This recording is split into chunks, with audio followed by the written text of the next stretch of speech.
right, ladies and gentlemen, welcome back to the Freemium podcast. Today we got Brittany Kennell. I've known Brittany for quite a long time. Back in high school, we grew up in the same neighborhood around the West Island. Yeah. Country singer. Thank you very much for being on the pod today. Thanks for having me. Yeah, and let's keep this conversation going. So it's like, so you're on a health kick right now. Yes. What made you want to be on a health kick? I don't know if it's an age thing or just, I don't know, reading and learning different things about the body and, I don't know, wanting to like just keep myself healthy. Do you find it's helping your career? It helps with the energy for sure. Like I'm Yeah. up early, I sleep really good. Yeah. Also that, like I love sleep and I don't like anything that disrupts my sleep. So Yeah. I am very conscious of that. Alcohol definitely disrupts your sleep. Caffeine too. Yeah, 100%. They say if you have caffeine, you're not supposed to have it like after 3 p.m. If you Yes. if you are going to drink caffeine, just stop. Have it in the morning. Yeah. Don't have a coffee at like 8 o'clock at night. No. Because it's going to disrupt your sleep. 100%. But yeah, I totally agree. And we were just talking about this, like the anxiety that comes Yeah. from caffeine. alcohol or Yeah. caffeine. Yeah. Or even weed. Some people don't know this either. Yeah. Like some people that smoke weed, the next day when they wake up, they're like, why am I anxious? And it Yeah. becomes like a vicious circle. Totally. So to kick the anxiety the next day, you can do it a healthy way. You can go for a walk, go exercise. Yeah. Or you can just take the substance again, which Yeah. will kick the anxiety in the moment, but will Yeah. just make it worse over time. So Yeah, it's it's like, cyclical for sure. I don't know. I like being clean. I don't know. I like my days and I love my sleep. So I don't know. you like life. Yeah. I like trying to be present, you know, and just, I don't know. I hate feeling Like shit. like shit. So. That makes sense. Yeah. I think a lot of people hate feeling like Yeah. shit. But again, yeah, you feel like shit. And then it's like, I remember once we're at this golf course with a bunch of my buddies and we had a lot of drinks the night before. It was like Yeah. a classic just Oh, I can't four even. dude golf trip extravaganza. Yeah. And you wake up in the morning, you're just like, ugh. Kind of like, yeah. And we get there and it's like 9 o'clock in the morning and one guy walks up to us. He's an older gentleman. This is in Toronto. And he goes, you guys need a straightener. Or like, he's referring to like cocaine or something. He's like, no. Oh, no. He was referring to, you know, you're anxious, you're hungover. Oh. One way to Curb feel that. better is, you know, go have a Caesar, go have this, go have Yeah. that. But I totally agree with you. It's just better to not do it all. Were you like did you drink more when you were younger? Yeah, I would say so for sure. Like I definitely went through that phase when I was 18 or maybe a little younger than that. And Experiment phase. yeah, the experiment phase. Are you saying you drank before the age of 18? Maybe.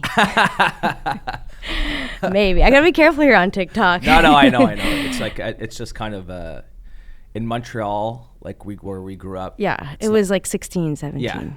Yeah. Yeah, And definitely. it wasn't like bars weren't really, some bars, do you ever notice some bars were strict on letting in underage, because we're the same age. So Yeah. some bars were strict letting in. For sure. And some weren't. Yeah. Some welcomed it. Yeah. Did you have a fake ID? I used my sister's actually. Yeah, I used my sister's ID. So I always try to think about like what the bouncer, because I used to have this fake ID and it was so fake. Like it wasn't Yeah. even close. And I actually found it like on the ground one day. I think I was 17 and I found it. And, you know, you would memorize the name, memorize the address, memorize the date of birth. Oh, yeah. And then the guy, where was I? I want to say Annie's. It was a bar in St. Anne de Bellevue. Okay. And so I give him my ID. So I'm 17 or 16. And he's looking at it. He kind of looks at me, looks at it. He's kind of like smirking. He goes, when's your date of birth, bud? And I messed it up. No. And he just goes, good enough. I actually have a similar story where I emptied my wallet out and I just took my sister's ID. She gave me one because she was using her other one for the night. Yeah. And I took her library card. Genius. And it literally just had her like signature on it. Yeah. And No date of birth. no date of birth, nothing. And like I went to, I think it was in Point Claire Village, the Brass. The Brass. It's Yeah. making a comeback, the It's making Brass. a comeback. Yeah. By the way. And I like used my ID and he was like, I don't know. He's like, you got something else? And I like opened up this empty wallet and I was like, I have my library card. That's good. And he bought it. So and he let it you worked. in? Yeah. The Brass is making a comeback. I feel like, so they have Lou's that just opened up. Shout out Yes. to Lou's, my buddy Peter Mant. Love that Have place. you been? Yeah, I've been a It's couple great. times. I love it. Yeah. Good vibes. Yeah, great vibes. Yeah. I And love Point Claire Village. It's Same. awesome. Yeah. I really like it. You got the Old Yeah. Orchard across. Yeah. You got Lou's. There's something else coming in there too, no? I think there's a new restaurant. Not that I'm aware of. In the Point Curve Village? Yeah, I think next to Lou's. I feel like there's... Oh, Lou's. Yes. Well, it's the same owners as Lou's. So they're opening up. From my understanding, I might get this wrong, but it's basically they're just going to take the extra space where the Bilbo K used to be. Yes, the ice cream. Wait, no. Yeah, ice cream, I think it was. Yeah. And it's going to be kind of like a snack type thing. He was explaining to me, have you ever been to Satay Brothers? I love Satay Brothers. Yeah, excellent as well. Yeah. They've been on the pod as well. Oh, awesome. Alex, yeah, good guy. And, love them. Great restaurant, really fun.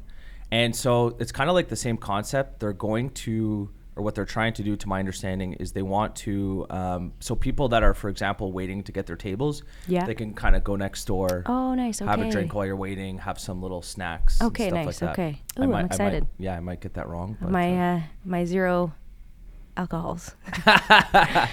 But it's like, zero alcohol is making a comeback. Yeah, it is. Why do you think that is? I don't know. I think people are enjoying a clean lifestyle. And I think people are more conscious of how they're feeling physically. Mm-hmm.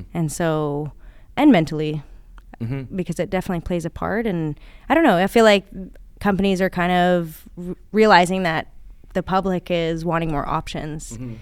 And I think you're seeing more and more of it at restaurants where there are more mocktail options and more, the beer. I feel like the zero alcohol beer is a big thing. And I think it feels great because it allows you to be social without the hangover. Yeah.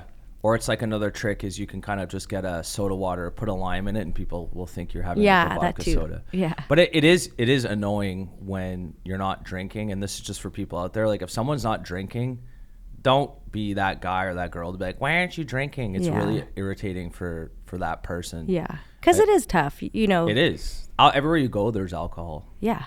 Like everywhere. Everywhere. And also in our lifestyle and in music and film and... Jeez, music. Yeah. So it's a big part of our culture.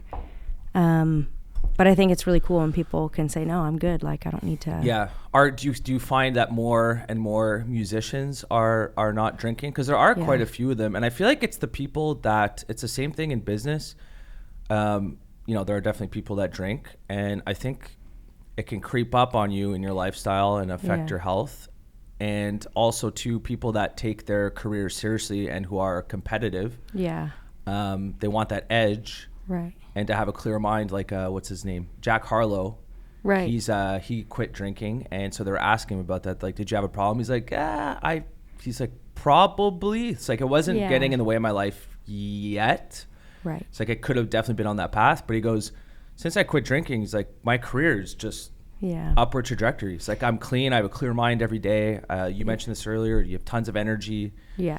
You get good sleep. You're just able to do more stuff. You feel better about it. You don't get anxiety. 100%. So I definitely, it's cool to see. And I mean, there's a lot of other cultures outside of, I feel like it's more Western culture that people drink a lot. Yeah. I mean, if you go to the Middle East, not that I've been, but drinking is not as frequent. Maybe it's not as present in the culture. Yeah. Or I'm not sure. Don't quote me. Yeah. Well, I feel like I've not been. Our culture kind of started from the Brits. Right? Yeah. Like Western culture, so like Canada, the U.S. I mean, the U.S. was a former British colony, and then they uprose. And then you have Australia, that's a British colony. And I saw this TikTok. Again, TikTok, sometimes you can't always take it. You have to fact check it sometimes. But I would believe this is true. So there was a point of time back in the Middle Ages where the water to drink was, it wasn't clean water. It was very difficult to find clean water. Okay. And the alcohol would kill the bacteria. Oh. So people would just drink all day because you couldn't drink the water. Yeah. So they would just drink alcohol. They would drink beer. God. Yeah, I mean, that's where it starts. Yeah, so imagine waking up and just having a beer. Just having a beer. Yeah, like, and people are like, don't drink the water. Don't drink it. Here, take a beer. You take a beer. Yeah. You're like, oh, okay. That'd be a no for me. Yeah, exactly. I don't know. I mean, I feel like it could be definitely a crutch for some people. And I know, like, for myself, having some experience on tour or touring, I don't know how, like, I just couldn't imagine it because the travel is so tough.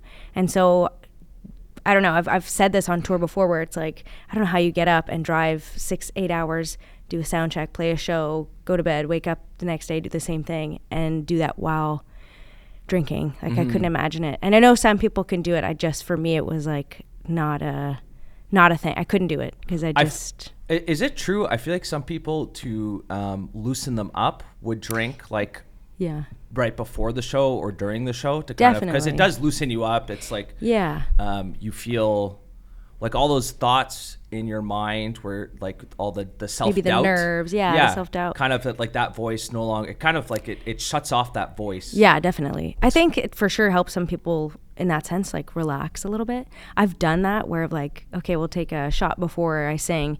And I think it makes the anxiety worse for me because as soon as that wears off, like after a few songs, you're like, oh my God, did I sing the right word here? Am I playing the right song? I don't know. For me, I'm like, I'd just rather like cancel it out completely. Good for you. That's good. So you're happy with your decision? Yeah, so far feels great. Yeah. Do you think eventually you'll just be like zero alcohol? Are you pretty much zero alcohol right now? I'm zero alcohol right now, but I'm sure at some point, like, but I'm more of, I don't know, I like to have like a glass of wine with supper or in my backyard or something like that. But as far as like social drinking, I think I'm good. Got it. Yeah. And do you see yourself like eventually being 0-0 or? Possibly. I mean, I wouldn't, I like challenges. I like to know that I am in control of myself. So I like to know that I can say no to things. So it could be that I keep this lifestyle going, but you know, I like to know that that I can control. What else do you like to say no to? Like what else do you like to challenge yourself with? That's a good question. So you mentioned alcohol, you said caffeine. Yeah. That's an interesting one. I can't get caffeine. It's hard. The caffeine's hard because I like the caffeine experience. I love getting up and like smelling coffee, and for me, it's more of the experience. Yes. You're bringing me back to this. It's the best. Yeah. I don't know. My phone's been lighting up. It's completely up to you. I'll just flip it. Yeah, sure. That's another thing too. Phones. One thing that I try to consciously, and I have good days and I have bad days. Same. These phones, man, they take over your life. Yeah.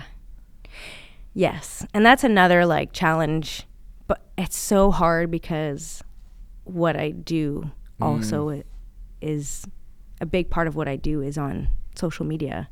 Like you can't. Fortunately and unfortunately, like. I can't not, like, I mean, I think there are artists that have like built their community maybe prior to, or built their fan base prior to social media, and they're able to kind of be on there without being on there. Somebody like me who's an independent artist, I'm still at a stage in my career where I need to kind of keep building my fan base and keep, you know, working that angle. So it's a love-hate relationship with social media. Tell me about it. And I think everybody feels that way. Yeah, and there's a lot of people, like I especially feel like with an application like Instagram, I delete it most, like I'll go 2-3 weeks without being on Instagram. I'll download it for an hour and then I'll be like on it for an hour and go, what did I just do for the past hour? And I'll just Isn't that crazy? Get this away from me. You feel like you suck yourself out of this like world, and you're like, hold on, where am I? And yeah. And I find too, it's like I was speaking to one of my buddies who's big on Instagram. Same thing for you. It's important for his business, and his girlfriend, it's important for her business as well. She does a lot of modeling. Okay. And she's like, I hate this thing. She's like, I hate it. And she was taking photos in front of, there was a brand that wanted her to make posts for, they like gave her something, and then we're like, okay, we'll give this to you for free, but we want you to make posts about this. She has a good following. Okay. And she's like, I was making a post in front of this car, and she's like, I just felt like such a loser. Aww. Yeah. And she's like, and she's literally talking to me. She's like, I hate this app. I hate it. I can't stand it. And I find it gives you FOMO, gives you fear of missing out. Yeah. It takes away, like, you're not present where you are. 100%. I mean, you could be on a really beautiful island, or you could be in the country, you could be wherever on vacation somewhere, and instead of being present and appreciating the beauty around you, you're going to look at your phone and look at the stories, and you'll see some stories like, oh, I want to be there, oh, I want to be there, I want to be there. And at least that's what it does for me. For sure. I think it does that for everybody. And like you said, it's the fear of missing out. It's the anxiety of like feeling like you're not doing enough, or you should be doing this or doing that. It's the comparison game. Especially in the industry that I'm in, like you see somebody, oh, well, they got that festival, or they got that, you know, interview, or how do I get that, and why am I not doing this? And you know, it definitely spirals into all kinds of anxieties, and that's definitely a challenge I'd love to like pursue more. I try to do it on weekends. Yeah. Saturday, Sunday, like. That's your app days where you like, do your content and stuff? No, I try to take off. Oh, Saturday. You take off? Okay. Yeah, so Monday through Friday. Week, yeah, during the week, I really try to like. Got it. And I try to be conscious of like to post and then get off. Ciao. Yeah. Yeah. Don't read the comments. Yeah, and then check back in and like, you know, I still love the idea of connecting with people. I think that's really cool. Yeah. Getting to stay in touch with people that I have been on, you know, where I go on tour and I get to meet fans, that kind of thing. I do love that aspect of it. And I do try to mainly keep it about the music as much as possible with some insight into who I am as a person. And but really I try to make it just about music. And so when you're responding to and this is for all of your fan base. So when you're responding, I'm assuming it's you responding to the comments and stuff. Yes, definitely, always. Yeah. Okay. You ever like? I'm sure you get negative comments sometimes, or it's mostly positive. I honestly I'm terrified of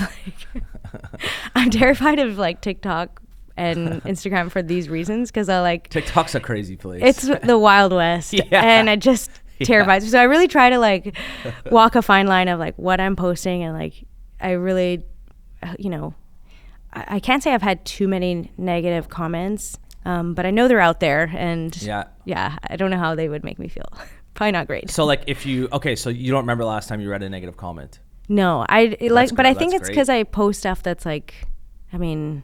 Like, what are you going to do? You're going to shit on some, like, on Brittany Kennell? Like, I don't know. I just try not to, like, sweet create country conflict, singer who's you know? who's, like, so nice. It's like, and I feel like the other comments, the other people commenting, if they saw a negative comment, they'd probably, or hopefully they would attack the negative comment person. Yeah, hopefully I have some T-Swifty, like, kind of fan base, you know? Yeah. But I don't know. I'm like, the negative comment stuff, even if it does appear, like, I really just try to delete it and forget about it or not engage with it. And Smart. Yeah. Yeah, my brother said one of his favorite responses to like a negative comment is "Go to your room." That's actually hilarious. I don't know why. It has nothing to do with anything. He'll just write "Go to your room." I love it. Yeah. At least it's like I feel like maybe it's just a way to make them be like, "What?" Like. Yeah, exactly. Yeah. Yeah, which I'm sure like you're gonna be the same thing. Like, dude, or I don't even know you. Why are you negative commenting? Yeah. Do most people like the bigger artists? I would assume that. For the social media, they pay someone like a Dua Lipa or a Taylor Swift. Like Taylor Swift has 150 million or whatever followers. Yeah, I think that part of it like depends. Like I feel like some of it. Sorry, I'm just gonna fix this hair there. No I feel like some of it comes from the artist. I don't think that it's all like written from somebody else. Mm-hmm. I do think it's maybe posted by a team and it's like probably approved by the artist and you know they probably have a say in what it is. I would assume, but I don't think it's. I don't know. I don't think it's them posting or looking at comments or. They're paying someone to do that. I would assume so. Yeah. Because I hope that I can do that one day. Yeah. Well, that's. I don't know. That's what that not that I have like a massive following, but we do this for content. I enjoy the conversations too for the podcast. But Shamara does all the posting. Okay. And that keeps me from, because as we were just discussing earlier, I don't really like to be on Instagram, on TikTok. Like I like it, but I hate it because it's addictive.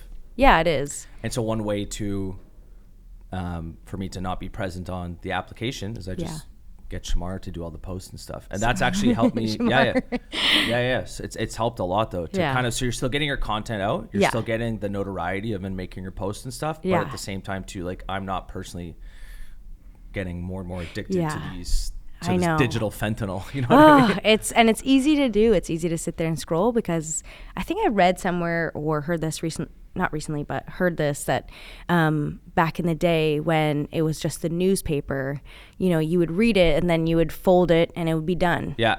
And social media is the complete opposite because it just never ends. There's no end point where you can just shut it and you have to consciously turn it off. And they're having discussions now about the age where we should allow kids to start going onto social media. Yeah.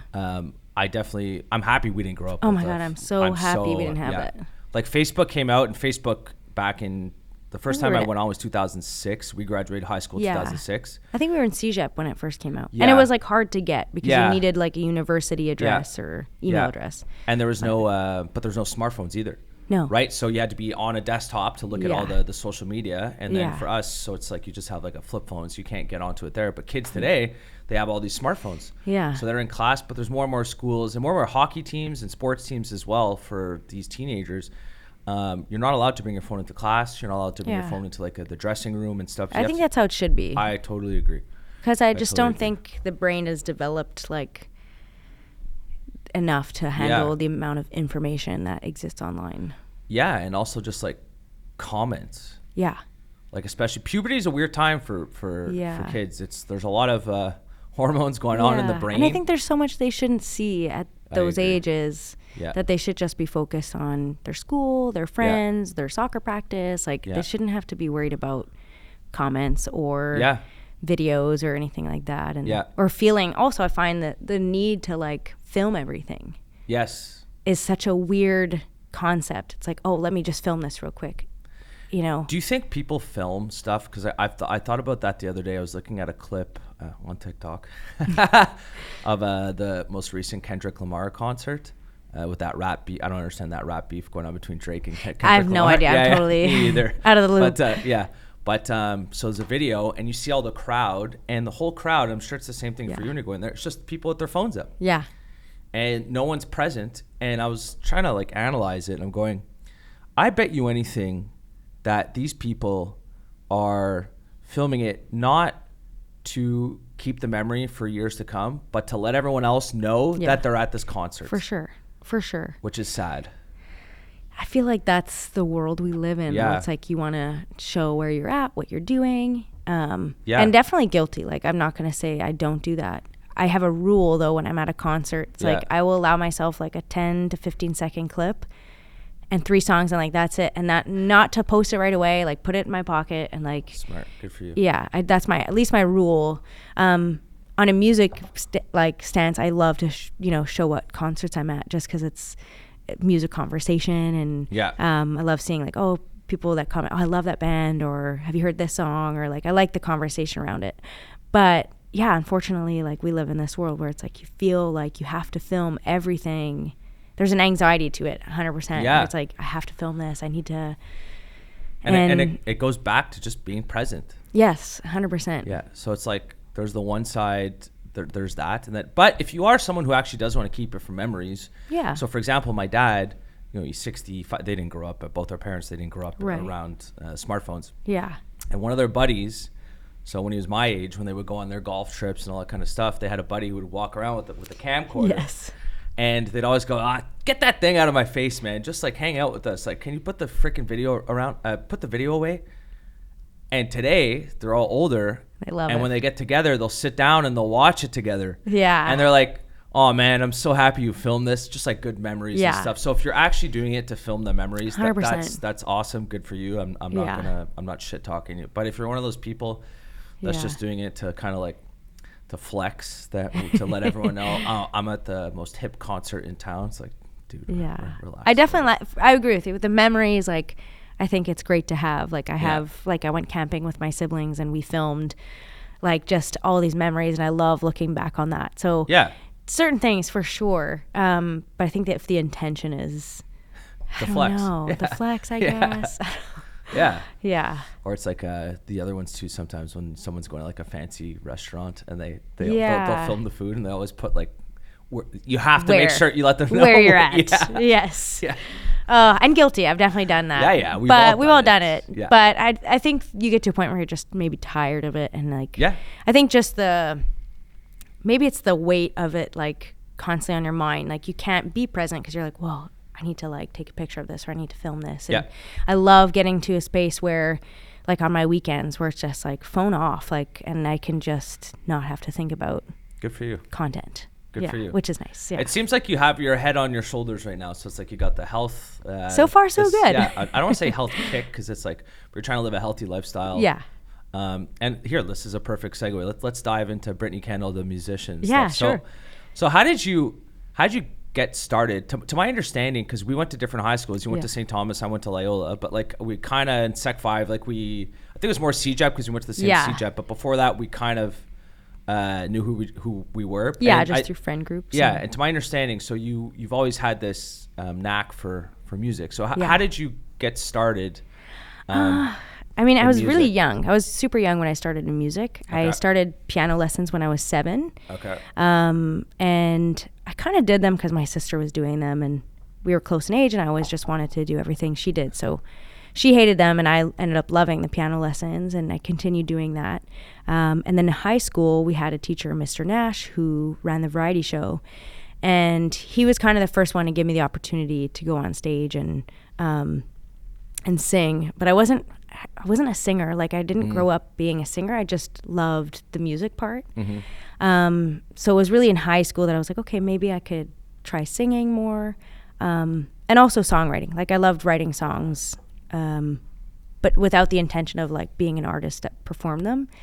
And in high school, I decided to pick up guitar because the piano was tough to bring around, you know. Well, it's the same thing. My brother, he started off on the drums. Yeah, that's very difficult to bring around. Yeah, just like a worst. piano. So yeah. So I switched the guitar, and then in CJEP went to John Abbott, where we went. Yeah. And I went into, I think it was media arts. So okay. I thought maybe I would be a journalist. Because I loved writing. So I was like, okay, I'll be a journalist, and got into that program, and I just didn't like that concept. And then I found Berklee College of Music, and I found out that they had a songwriting program, and I was like, this is amazing. I didn't know this existed. That's the Berklee in New York. No, Boston. Boston, excuse me. Close. Not the Berklee on the West Coast. No. Got it. I had a few people that were like, have fun in California. I was like, not where I'm going. Yeah. Good guess. Yeah, it's a good guess. But and I just became obsessed with this school because I didn't know that you could have a career as a songwriter. Like, up until that point, it was a hobby. I loved music. I played around town. I played at Clyde's. I played at or Pioneer. Pioneer. No, it's Clyde's to us. Clyde's to us. I'll always call it Clyde's. Yes, 100%.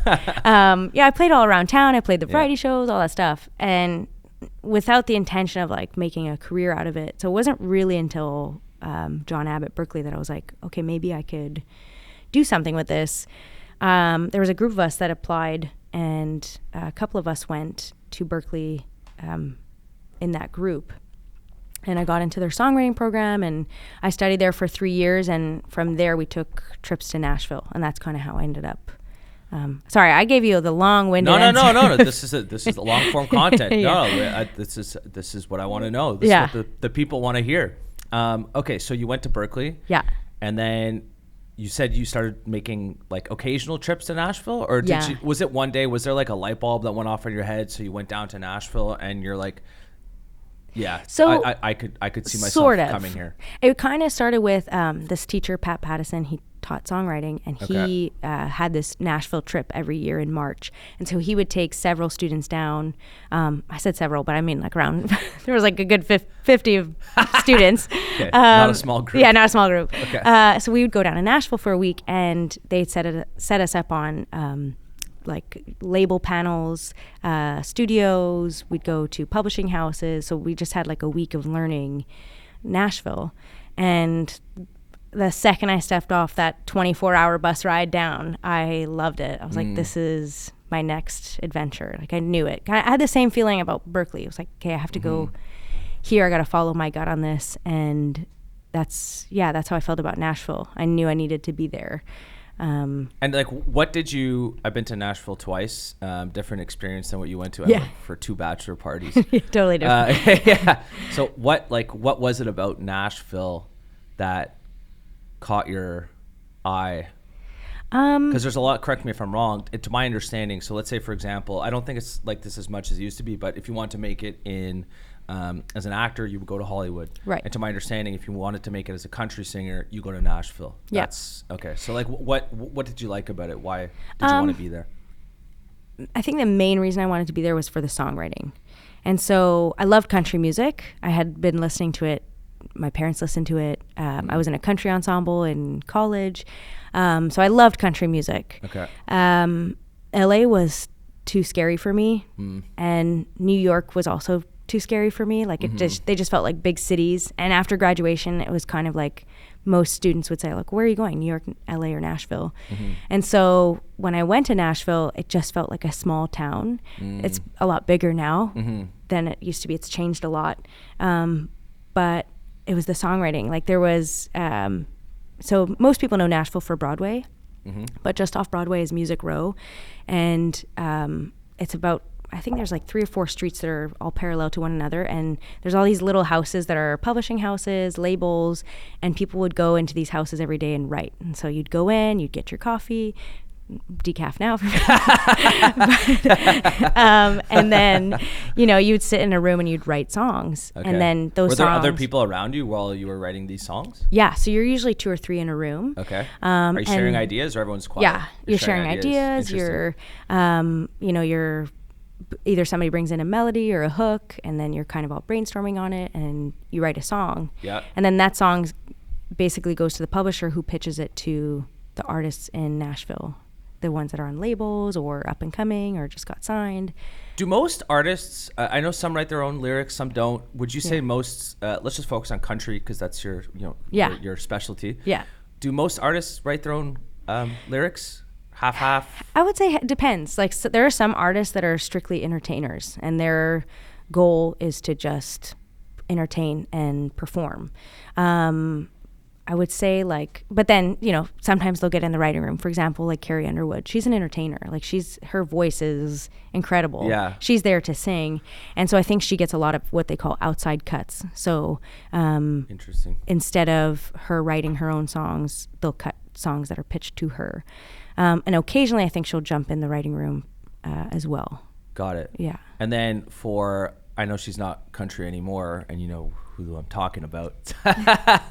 Does Taylor Swift, I feel like she writes all of her, maybe gets like, well, you know better than I would. So does she get like a lot of outside help, or it's ultimately her to kind of sign off on the lyrics? Is she known as someone that like writes her own stuff? Or? I think so. From what I understand, it's her that's writing, but she's collaborating with producers and other writers, and sometimes she's solo writing. And like, for example, one of the new features on like Apple Music and already on Spotify is the song credits.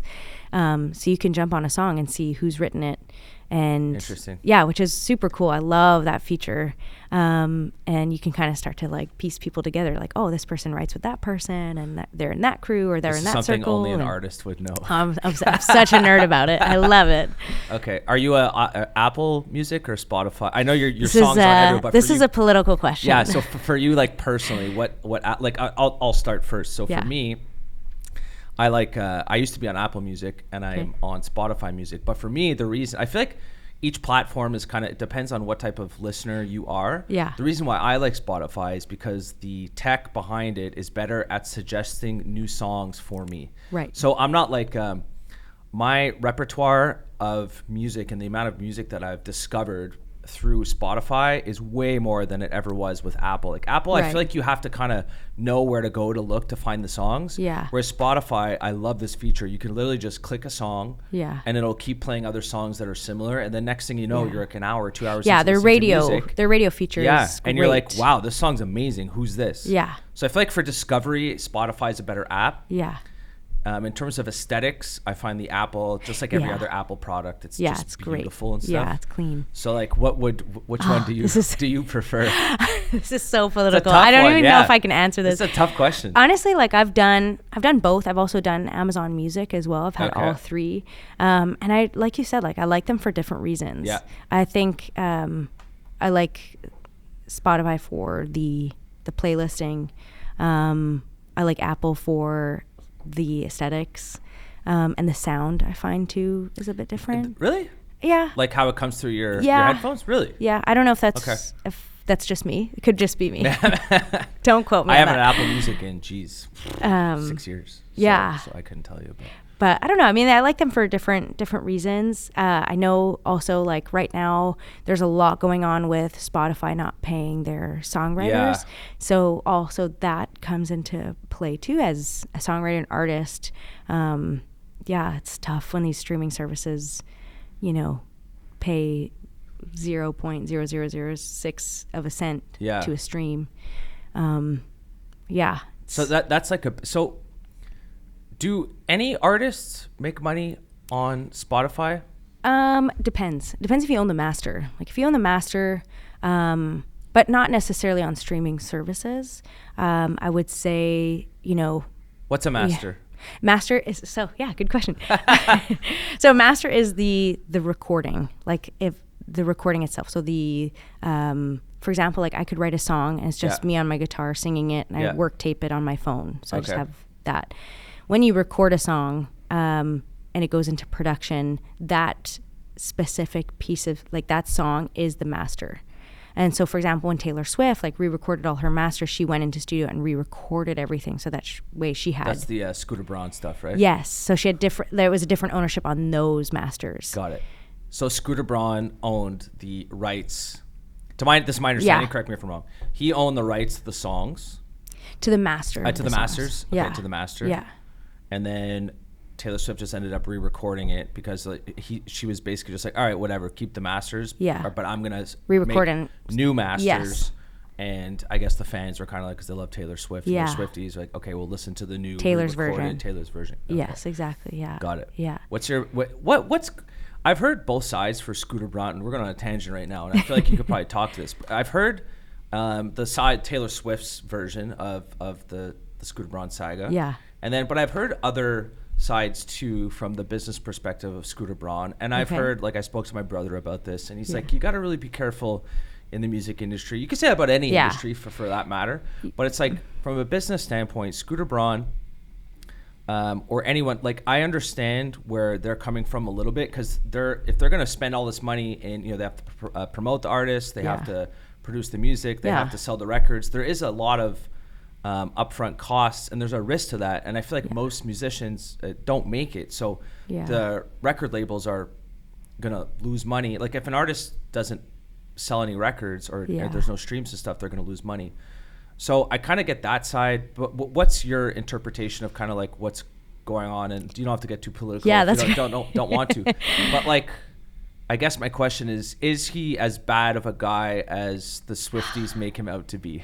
I don't know. Honestly, like I haven't read too much into it. Okay. As an artist, of course, I'm going to side with the artist. Yeah. Because it's a difficult industry. Your brother's right. Like you have to be careful. You have to read what you're signing. Mm-hmm. I think now labels are even putting into their contracts no re-recordings. Because of Taylor Swift, what she did. Yeah. Wow. So. Okay. I feel like you just have to kind of be careful with what you're doing. And, but I also am on the side, I'm an independent artist. So all those, I totally understand the upfront costs, and what it takes to record, how much it costs. I don't think people realize how expensive it is to be a musician. Like it's so expensive. Can you throw out just some numbers? So for example, like if you want to go, if you want to record in a studio, I would assume that studio, like if you want the music to sound good, therefore you're going to need to go to an expensive studio, and they're going to charge you a lot of money. Like to record an album, like how much does it cost to record an album? Well, you're paying, the studio, the rental for the studio, you're paying the engineer, you're paying the producer, you're paying the musicians, and that's just to record.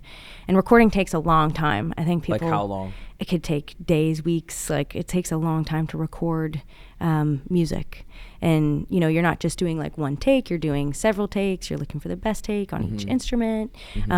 Like, for example, and I would say like I'm kind of more on a smaller spectrum because I'm an independent artist. So I do budget. I have to budget.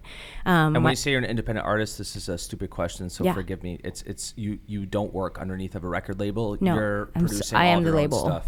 Yeah. So Damn. Got it. Yeah. That was kind of cool. Yeah. I am the label. That's good. Good for you. So, and I have a partner. I do have one business partner, and she's my manager. And so it's the two of us that are fronting all these costs, that are budgeting ourselves. But for example, like my record, I went into studio several times, and like just my vocal sessions took 3 days.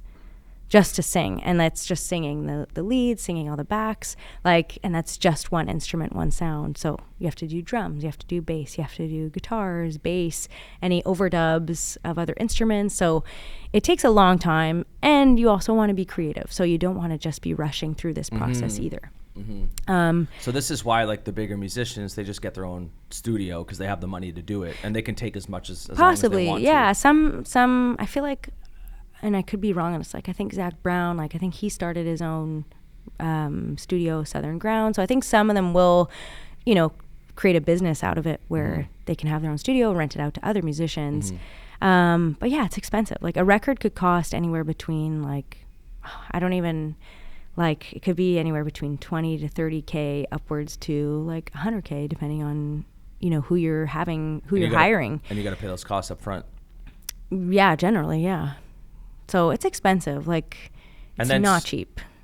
And then, so how do you make your money back? Like, so today, that's a great question. But so you know, if we did this 20 years ago, you say, well, I'm going to sell my CDs. Yeah. But that's no longer the case. You're going to be on Spotify.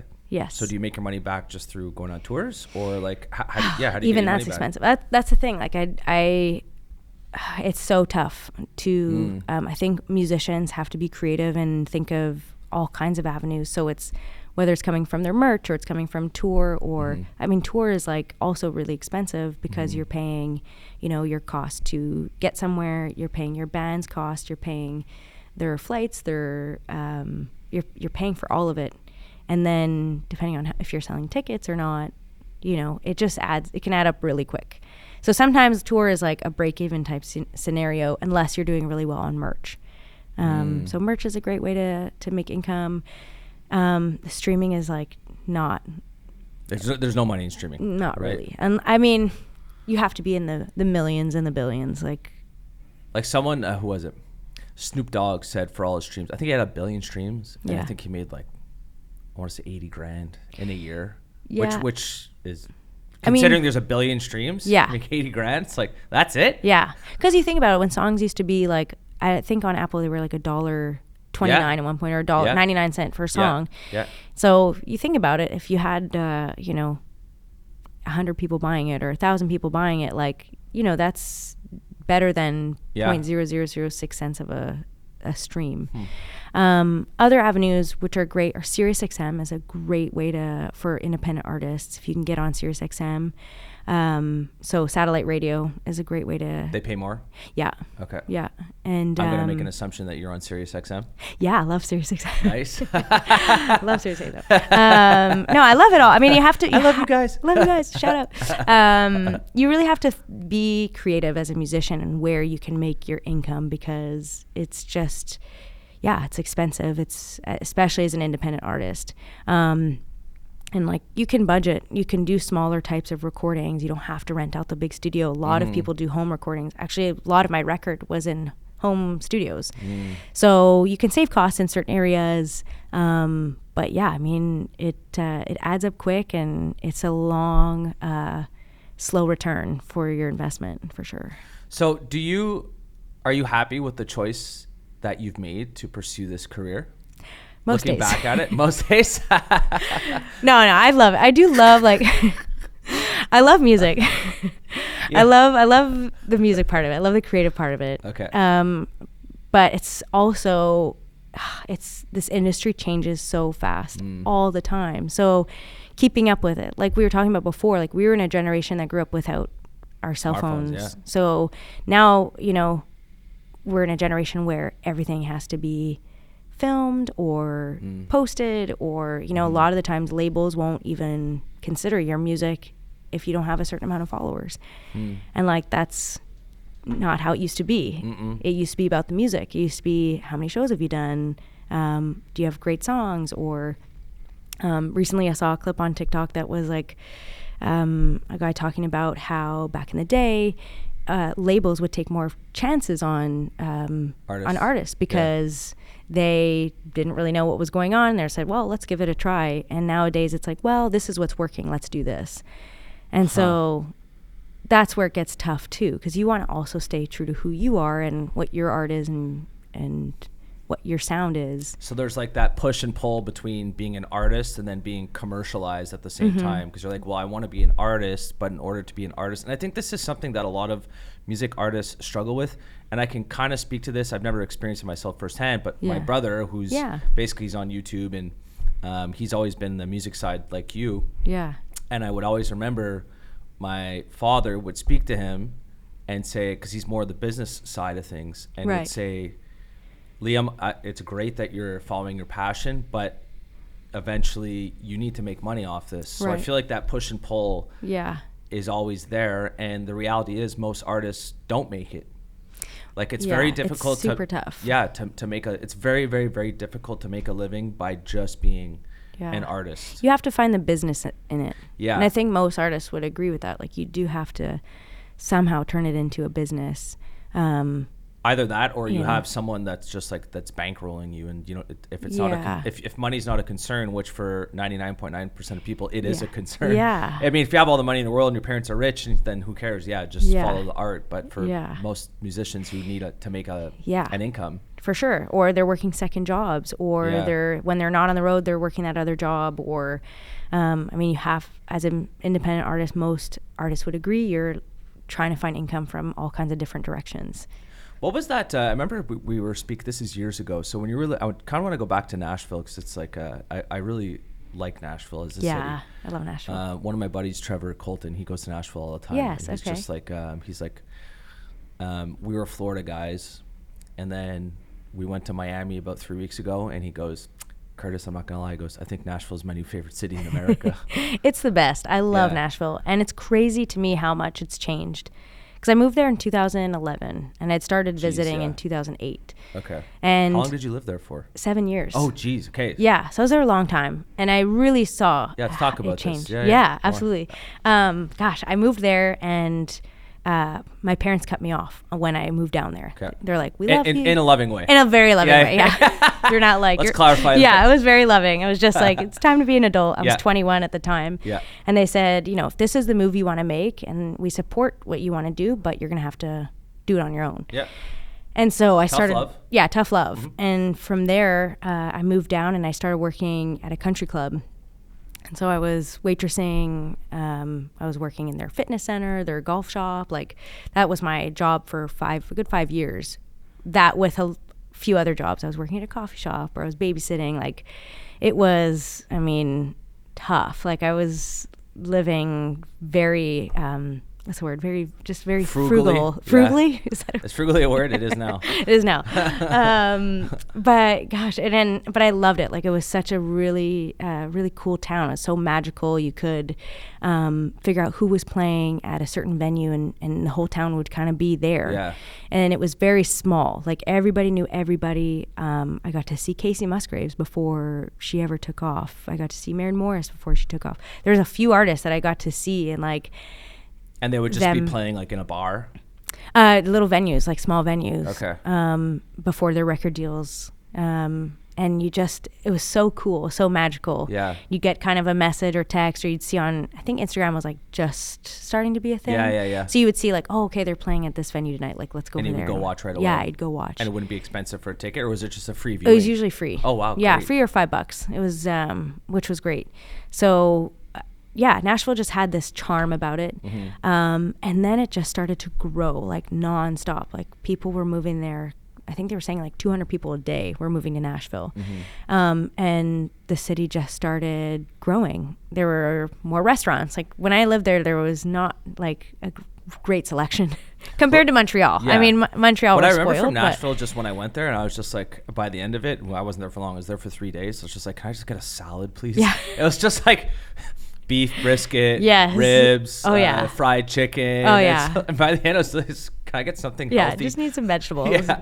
Continue, sorry. No, so it's been pretty cool to watch it grow, for better, for worse. Like, I think, I know, like, traffic wasn't a thing when I lived there. It was like, you could get to one side of one side of town to the other side of town in like 10 minutes. And now it's like, okay, there's traffic. Yeah. And I was like, oh, I know traffic. Yeah. But I don't know, like it's just, it's such a great place. There's so many creatives in one place and it's very inspiring. And now I go back about 2-3 times a year and I go for a good 2 weeks and get my creative fix and yeah. Is it like, outside of Taylor Swift, who's the biggest artist that was discovered in Nashville? There's so many. The list is endless in the country world. Yeah. I would say you have everybody from like Garth Brooks to... He started off there too? Yeah. Like how far does this go back? Like Nashville was the city to make it in country music starting around when? So I did my research. Yeah. Because I was like, I want the history. I want the history of Nashville. So it started obviously the late like 1800s was when I looked this up so I could be prepared for today. Late in 1800s, there was a man I think his name was Tom Ryman. Okay. And he was the one that started the Ryman Auditorium. Okay. Which is still there today. So the Ryman it's downtown on Broadway. Okay. They call it the Mother. Ryman. Yeah, they call it the Mother Church. Okay. And it was like the biggest venue. I think they said south of the Ohio River. So that kind of started to get music going. But what also really kicked it off was WSM Radio in 1925. They started a radio station for the Grand Ole Opry. And so the Grand Ole Opry, which was hosted in the Ryman, and they had all kinds of artists coming through town and playing there. And I think what really helped Nashville become, on the map for country music is the fact that it's touching 8 different states. So there's so many different states that are close by that Nashville was kind of like the big city in the South to go to. And so people just flocked there to make music. So on Broadway, that's back in the day, like Tootsie's, like that was the place to go play. I think like Johnny Cash played there. I think that was his like where he made it. And then cool. Yeah, like the history is amazing. I love Johnny Cash. Me too. Then you have Roberts, which I love. That's my favorite honky tonk, as they call it in Nashville. And people just flocked there and wrote songs, and it became this hub for country music. And then all the way into like the 90s, where you had like Garth Brooks and Trisha Yearwood and Keith Urban and all these artists that came there to record and make music because all the musicians were there and the studios were there. And and I think it's just snowballed over time to becoming the hub. There's like what's outside of country music, I feel like there's a lot of business there too now. I think health is the second, because you have Vanderbilt there. Yeah. And so I think health is like, if not, I think I could even be bigger than the music industry, but the healthcare I believe that. And then also too, there. I remember just being on top of the rooftops for all the bars, and they always have the big building there, the Bridgestone building. And I know Bridgestone because of Bridgestone golf balls, and I like to play golf. So and they make tires, and they also make golf balls. Yeah. Do you know why that is, by the way? Because people are like, tire, like Bridge on your car, you think like tires. What does that have to do with the golf balls? The middle of the golf ball, there's a lot of like rubber. There's a lot of technology that goes into a golf ball. Yeah. So the crossover is actually not nearly as crazy as people think. So a lot of the rubber that they make for the tires. Yeah. So it's like kind of very similar technology. I'm not an expert on this, but there's definitely rubber inside of golf balls, which is why they got into the golf ball game. Tiger Woods was using a Bridgestone. No way. I think he still uses a Bridgestone. Oh. Yeah. I love Tiger Woods. Every single time I like watch him now, because I think he's done. I think this time, we say this all the time. It's like, no, he's not done. And, last time we thought he was done. Then he won the Masters. He won, that was crazy. Everyone, even if you weren't a golf fan, you watched the Masters for that. And I think this time he's actually done. I think he's old. His body's beat up. And I just look at it. His son plays, right? His son, he's not Tiger. I don't think anyone would be Tiger Woods. Yeah. Yeah. It's just crazy, the mental strength that he had and stuff. Like how, just to relate that back to you, like how trying to make it as a musician, how mentally tough it's do you taxing. need to be? You have to be tough. You have to have thick skin because it's constant rejection, like constantly. Like rejection, how people don't like your music, record labels turning you down. Like what's? Yeah, it's you're constantly looking for validation, and you kind of have to come to terms with the fact that like not everybody's gonna like what you do, and you're constantly trying to put yourself out there. You have doors closing on you constantly when you're trying to build your team. Trying to get a publishing deal, or trying to get a manager, or trying to get a label, trying to get people, trying to get fans. Like you are faced with rejection. And support, but you do get both sides, and that's life. That's totally fine. But you do have to have just that, the blinders to like not think about what else is going on outside of what you're doing. You have to be focused on your craft and your business and your career, and it's very easy to be swayed by what people are doing or what people are telling you should be doing. Yeah, I feel like you could probably be pulled in a lot of different directions. 100%. Because if you ask 10 people their opinion, you're going to get, and as with anything else, you're going to get 10 different answers. Right. Yeah. You should try this. You should try this. Don't do this. Don't do that. Try this. There's so much of that.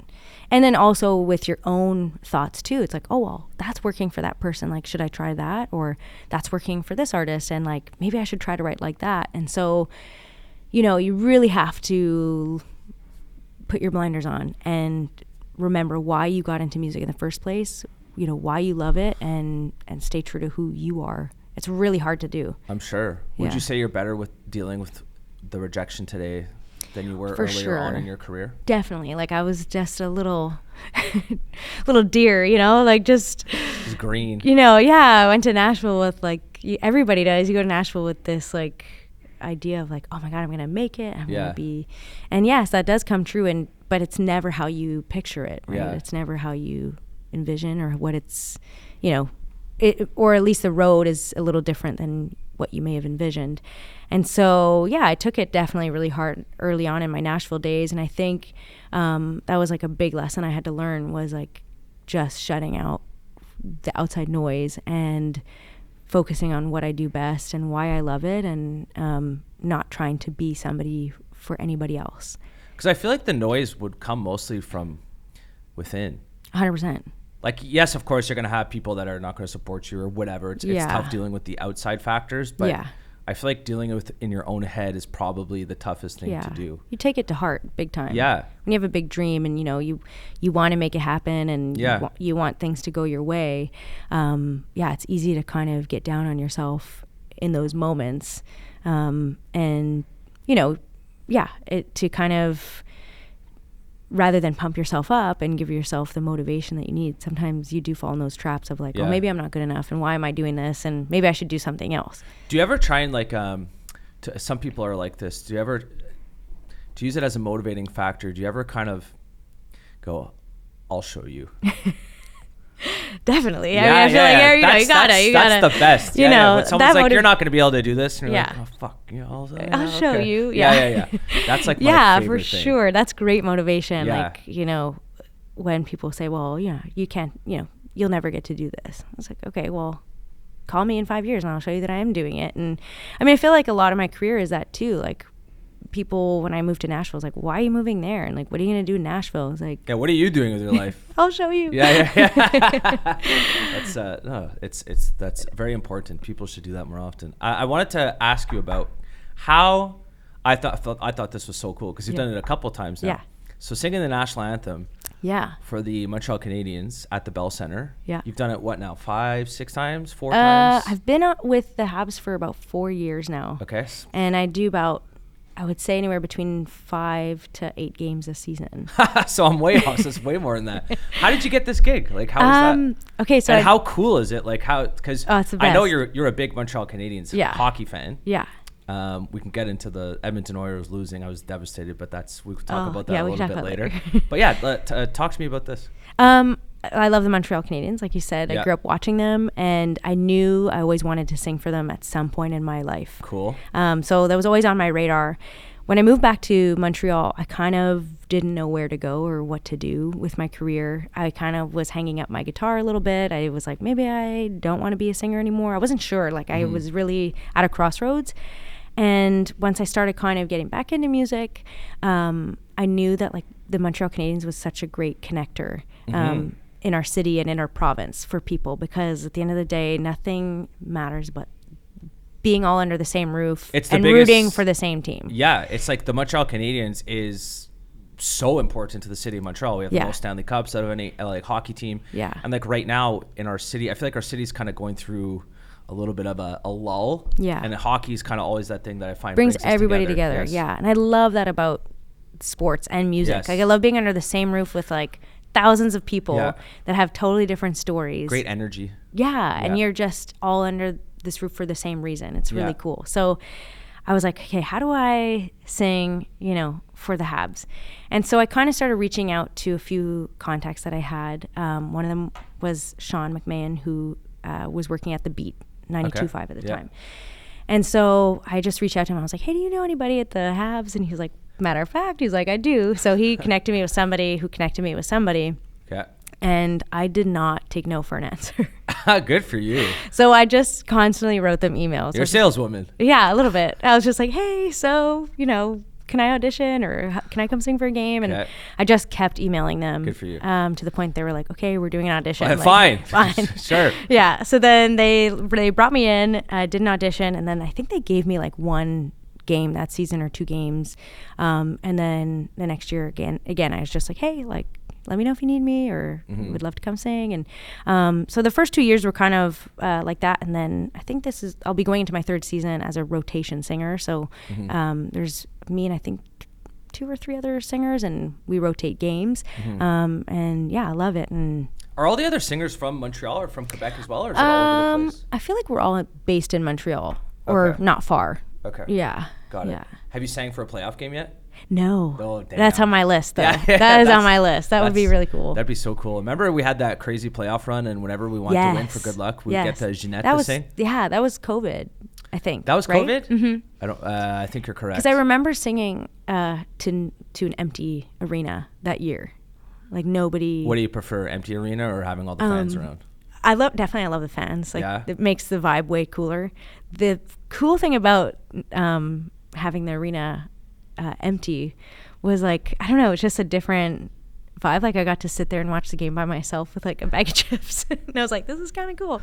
But I definitely prefer the fans. And like how do you get nervous before you sing? 100%. Yeah. Every single time. Yeah. How nervous? Like, yeah. Really nervous? Oh, yeah. The blood pressure's is high. Like that, people are okay. So how do you concentrate? Like, how do you zone in to make sure that you give a good performance? Because like I've watched the games, I've seen you sing. Like, oh, there's Brittany. That's so cool.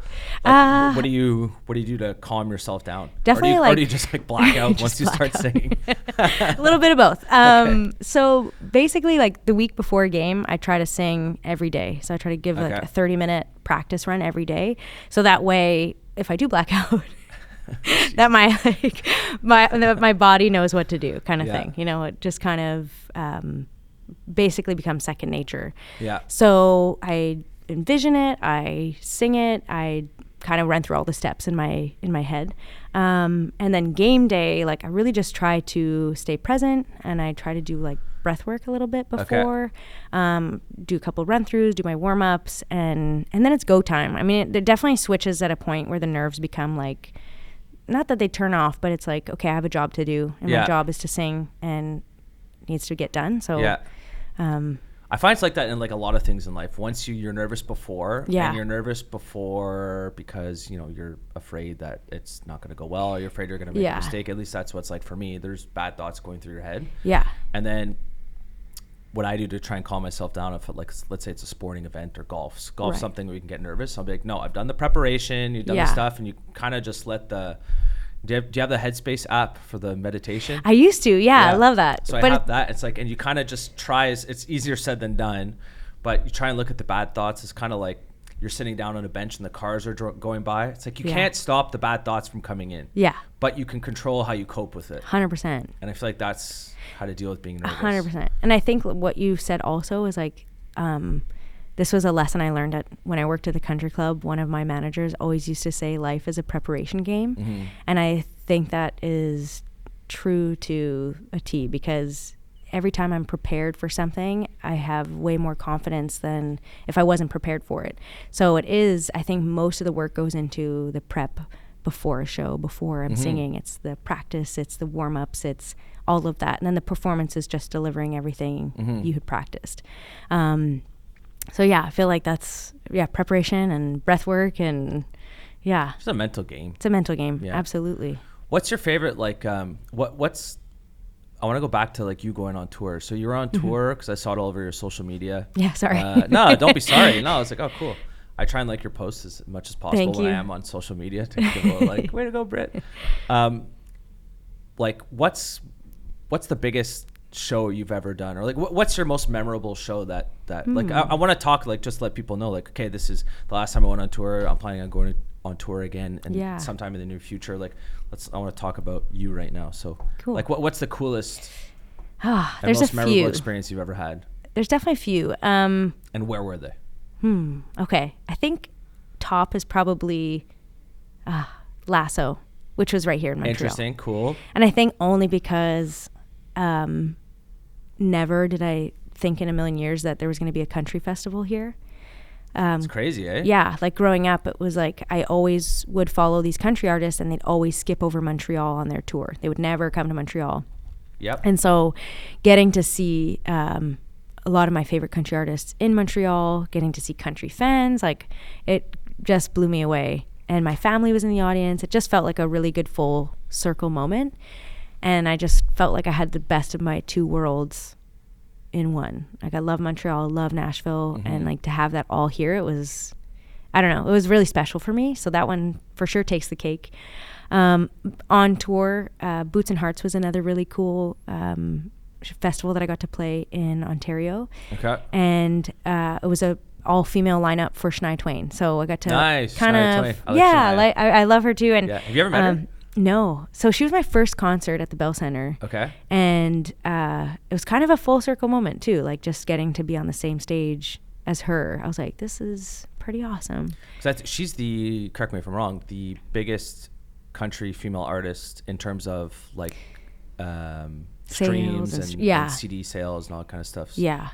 Like she's huge. Yeah, she's huge. She did you watch her documentary? I did not. It was awesome. Like I was so inspired watching that, and like, I mean, it definitely a different ball game back in the 90s when, like you said, with CD sales. Yeah, just CDs. But man, she broke crazy records with her sales and with her radio hits. And I mean, she was so marketable. Great voice, good entertainer. She's pretty. Yeah. She's got it all. She's the whole package. She is the whole package. Yeah. And I think she inspired a whole new generation of country fans. And she opened the door for a lot of people and a lot of women. And I'm a big fan of Shania for sure. Like a lot of dudes listen to Shania Twain. I have no shame listening to Shania Twain in my car. I love her. And I feel like she was also like great for the gay community too, the LGBTQ community. Like, you know, like they love like she's not gay though. I don't think. No. Okay, but I think just her songs were just so open, and I don't know, she just had great great music. And what's the deal right now? So because you mentioned something right there about the fact that Lasso just came to Montreal. Yeah. Why is there a rise in country music popularity amongst young people? And that's one of the questions that I wrote down here, because like back in the day, at least in my high school, I was like a closet country lover when I was in high school, because my dad would listen to a lot of country, and I really liked the country music. This is back early 2000s. It wasn't cool back then. It was not. No. And I remember listening to it once, and a bunch of my buddies, they made fun of me. They let me know, like, are you actually listening to country music and right are they now? Fans now? Probably. But yeah, it's like it wasn't cool to listen to country music back then, but now it's becoming trendier and accepted to listen to country music in a place like Montreal or in Canada. Maybe this is just like our little culture here, because a place like Alberta, maybe back in the early 2000s, it was cool to listen there. But at least here, correct me if I'm wrong, no, you're right. It wasn't cool to listen to. It wasn't a thing. To country. Like what's the cause of this rise in the popularity of country music? I don't know. I honestly think there are a few things that changed this kind of culture, because I'm with you. Like even when I moved to Nashville, same thing. It was, why are you moving there, and what's in Nashville and country music? Why? You're gonna be a hick. Yeah, like it was like not. I don't know. It wasn't cool, and so I have a few theories of like why. Let's dive into them. So the first one is, I really think the Nashville TV show changed. The Nashville View TV show. Do you remember that show? No. Okay, so I think it was around 2012. Okay. There was a TV show that came out. I forget what network it was on, but it was called Nashville. Okay. And it was like a drama. It was with like Hayden Panettiere and Connie Britton, and it kind of showed the inner workings of Nashville, the songwriters, the label, and it was a huge hit, this show. And I think that kind of created this like flock to Nashville for songwriting, for music. At least it opened up, I think, for a lot of people that didn't know that existed. Not that I didn't know prior to my trips to Nashville. I didn't know that existed either, really, that community existed. So I think that's part of it. And then I feel like there's been so many artists that are crossing over in between. Like Nelly. Yeah, like it's crazy. And I mean, I would like to say even earlier, but some of the country artists too were crossing over into pop. Like I think Maren Morris she had that song in the middle. Taylor Swift, Kelsey Ballerini with the Chainsmokers. Like there was all kinds of country artists too that were kind of trying to get into the pop side of things. And then I feel like that maybe opened some doors to... Like maybe, are you trying to say that maybe it kind of like blurred the lines of what's country and what's pop? Yeah, a little bit. Like, and I think it just... I don't know. I think more people started to collaborate. Yeah. Also, I mean, there's a bunch of theories as to why it's more popular, but it's definitely more popular. And I find now it's almost like a Morgan Wallen. It's almost like the beats are country, half country, half almost like rap. Yeah, pop or R&B beats. Yeah. And with like the Nashville style songwriting on top of it and production and I don't know, like it's really cool to see because I never me too, and I don't have to be a closet country lover anymore. I can actually just out loud you can be a country music lover. And I think that's it. I think too, like people were afraid for a long time to be a country fan.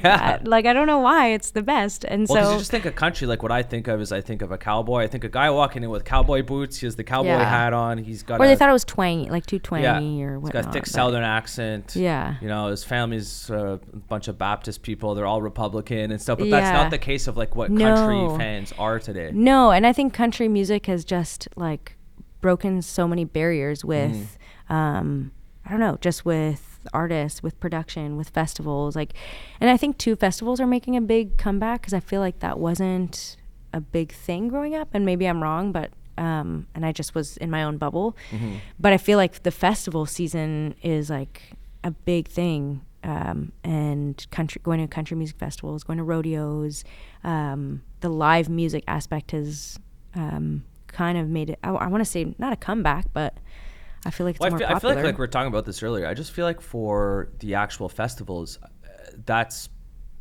especially if you have a good fan base, that's the best way to make money. So you can't make it on the record labels, so you know better than I would, but that would be my guess as to why. Yes, and it depends on... Go ahead. Depends where you are on the lineup. If you're a headliner, for sure you're gonna do great, you know. But if you're still an up and coming artist and you're on the bottom of the totem pole, does it even cover your costs? Depends on the festival. Really? Yeah. Jeez. Depends. So if you have to fly across the country and you're not headlining, probably not going to cover. No, the it's costs. Coming out of your pocket. Jeez. Yeah. And so you're doing that. So it's basically it's like a marketing cost. Yeah, it's a marketing cost. It's there to get exposure. It's there to to show that you're playing those festivals, and so yeah, I mean it's an investment. A lot of music is an investment, and the recoup is not always right away, if at all. But you know, I mean, it's if you love it enough, you'll find ways to make it work. And yeah. What's your most popular hit? Of mine? Yeah. Oh, that's a good question. Yeah. I want to talk about some of your songs. Gosh, I feel like, let me think. I heard one the other day, just one more glass. What the fuck was it? Oh, One Drink at a Time? Yeah. No. Oh, yeah. Okay. Yeah. I like that one. Thank you. Yeah, I feel like, so I just put out a new record in April called Pink Collar. Okay. I feel like off that record. Pink Collar, yeah. So not blue collar or white collar, pink collar. Interesting. Yeah. Cool. Okay. And so I feel like House and a Dog is probably one of the more popular songs on that record. And then this is an oldie, but I feel like it's still a goodie and still a fan favorite, but Speed Queen. So I feel like, yeah, I don't know. It's nice to see that I have like a fan base that's followed me throughout the years, and you know, they're like, oh, I still love that song. And I'm like, oh my God, I don't even know how it goes anymore. Do you look at like the streams like often to kind of just see how many people for sure. I love the numbers. Yeah. It's kind of like looking at like a post, how many people like my post. I mean, it's, and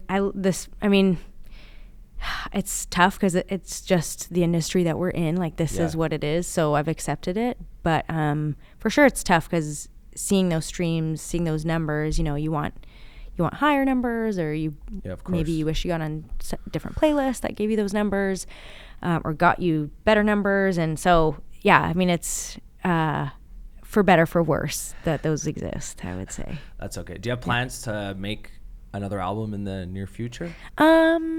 Maybe. I don't know if in the near future. I would say maybe like in another year or two, just because so much work goes into just making one. So this record took 3 years, and so I would say maybe I would say in another 3 years probably. And so what's your plan like moving forward?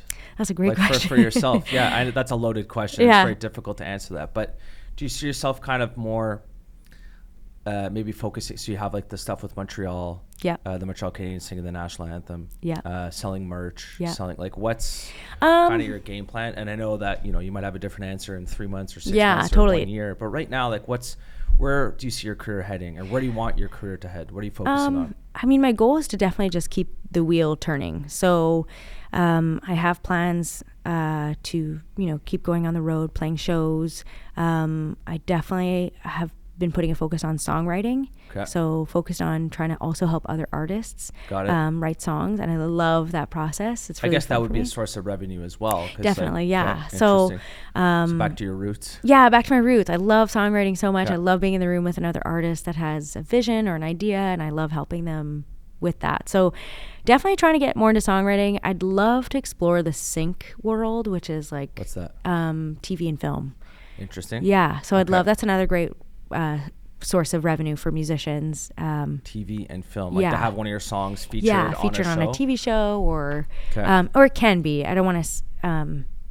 I mean, like I said, there's so many different paths for revenue with music, but I'd love to explore that one. I'd love to see what opportunities lie in commercials, TV shows, film. I think that'd be really cool. I was talking about this the other day with my girlfriend, and I mentioned, so we were watching, the song came on. We were at the gym, and the song from Friends, I don't even know the name of the song, but I'll be there for you. And like the only reason that song, so I looked at her, I go, do you think you would know the song if it wasn't on Friends? She's like, no chance. Yeah. Isn't that crazy?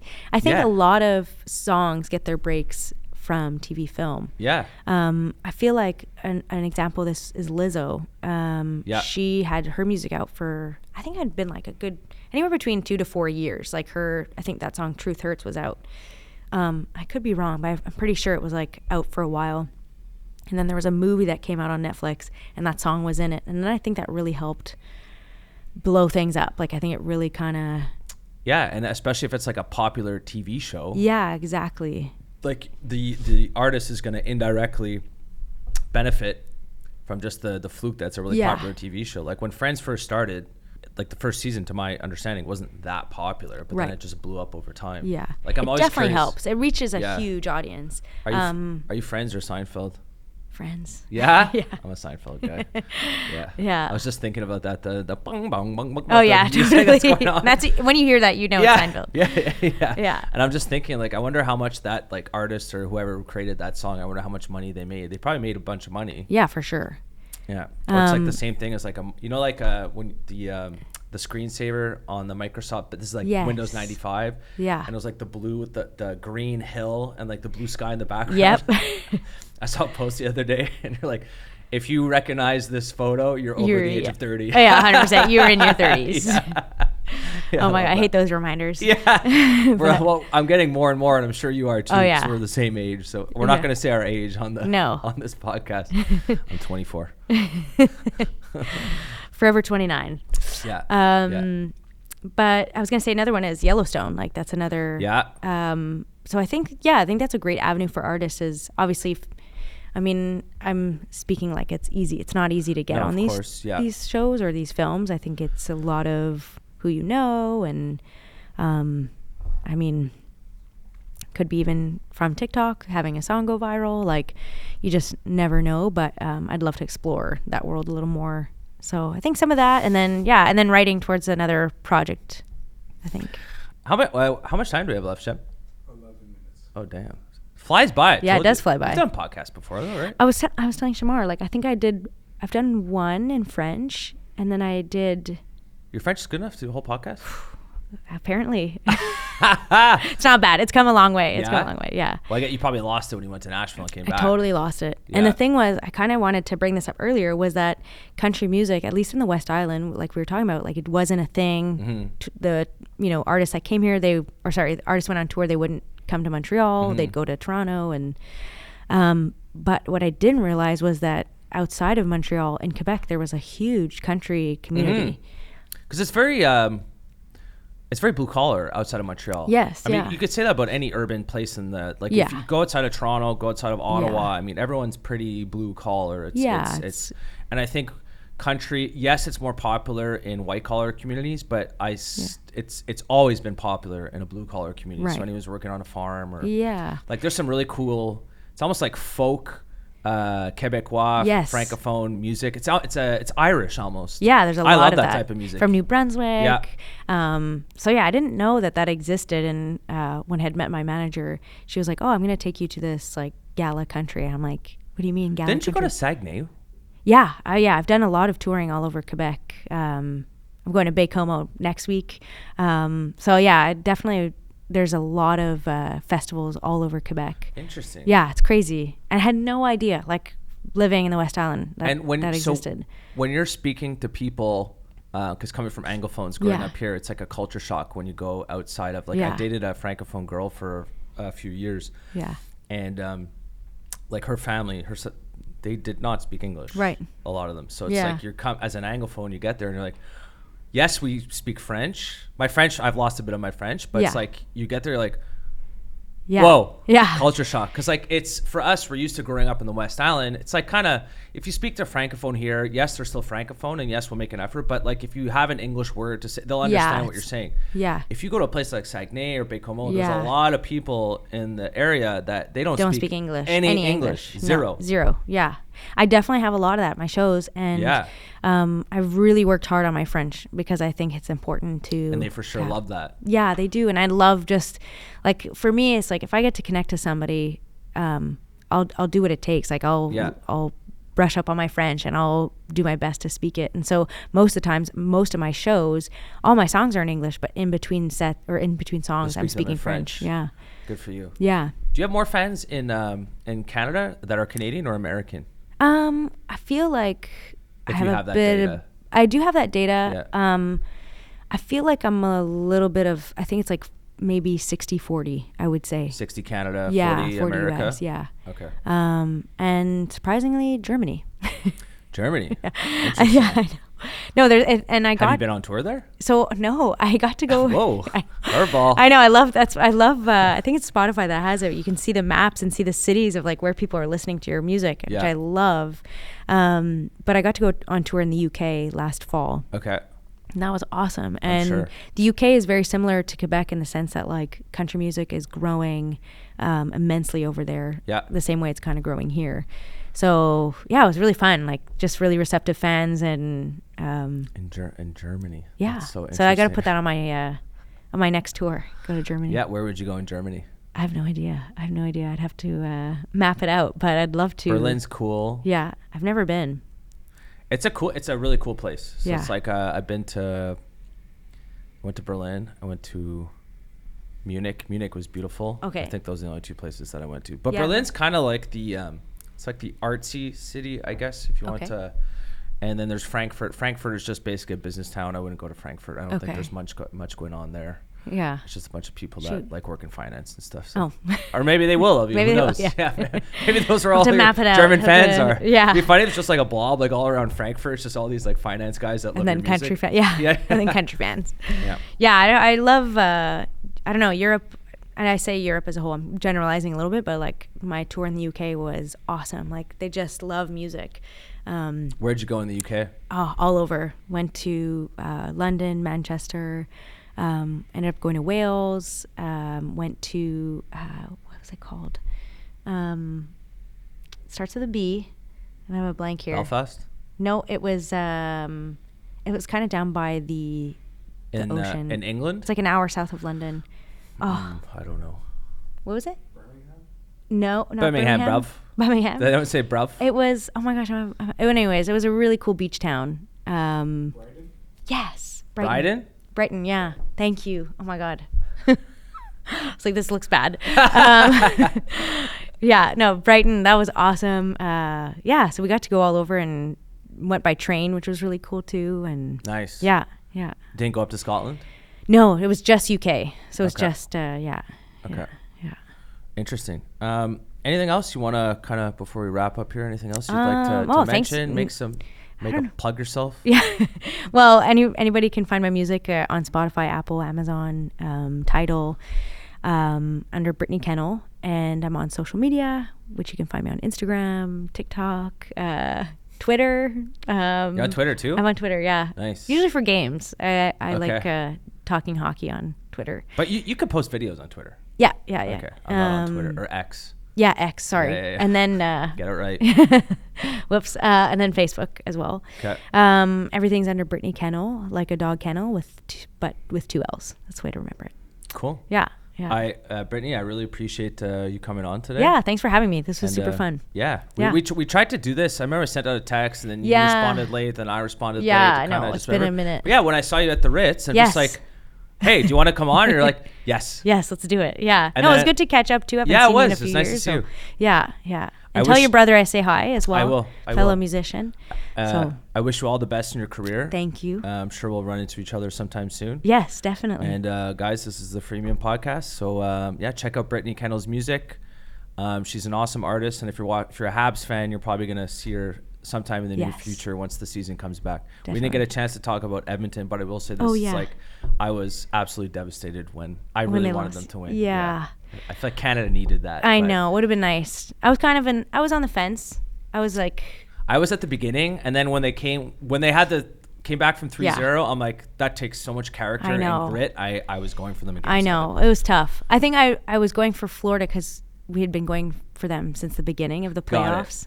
That makes sense. So it was kind of... was your heart torn, though? Not honestly, I love the Habs, so... You didn't really care? Yeah. Okay, fair enough. But if that was the Habs lost in Game 7, you'd be devastated. I would be devastated. I'd be absolutely So I feel for the Oilers fans for sure. Yeah. I also I love... It's so hard because when you see those games... Yeah. And you see the team celebrating, you're so happy for them and it's made their dreams come true. But God, I'm so always sad for the losing team. I know. And They're Connor so McDavid, close. though. But I feel like he's the type of guy that will come back with a vengeance. Yeah, he's and great. I think this will benefit his career in the long term just because I'm sure what he's feeling right now is absolutely terrible. And he's probably in his head going, I never want to feel like this ever again. And I'll make sure that we win. He'll get his cup. Yeah, I think so too. I think he'll get his cup. I think so too. Yeah. But Britt. Awesome. Thanks for having me, Curtis. Thanks so much. Thank you. Bye.